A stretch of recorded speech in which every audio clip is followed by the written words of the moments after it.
Yorkshire will escape demotion despite racist scandal. Yorkshire are expected to escape short-term sanctions for their handling of Azim Rafiq's allegations of institutional racism and play in the First Division of the County Championship. An investigation into Yorkshire's handling of the racism scandal that engulfed cricket at the end of last year is being conducted by the ECB, but is not likely to conclude before the end of February, at the earliest, and will then be followed by disciplinary hearing. The 2022 domestic schedule is due to be announced next week, having been delayed from its usual date in early December and, for predominantly logistical reasons, it cannot be delayed any further. The timing of its release, before any decisions are reached, will, therefore, ensure that Yorkshire remain in the First Division. It is also possible that the county will be able to keep their lucrative international fixtures.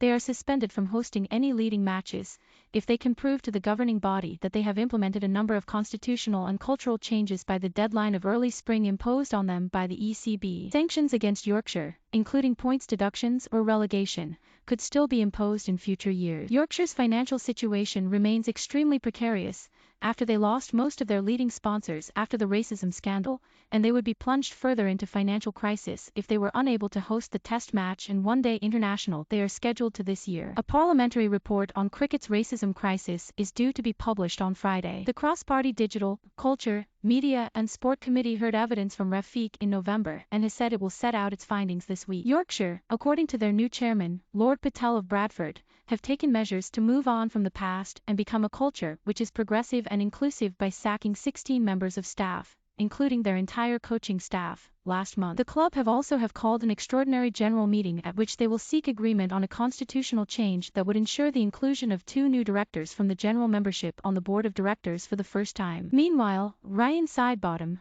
who is working on a short-term contract as an assistant coach at Yorkshire, has apologized for saying that the past few months at the club had been difficult, but let's try to forget about it. There's no room for racism in any walk of life, and hopefully now we can move forward. Sidebottom apologized for his poor choice of words, but his comment received a backlash on social media, and Rafiq tweeted, "Let's definitely not just forget it. Wish it was that easy just to forget it and pretend nothing happened." Harry Brook, the Yorkshire batsman, has been added to the England squad for the 5-match T20 series against West Indies this month in place of the injured Jos Buttler.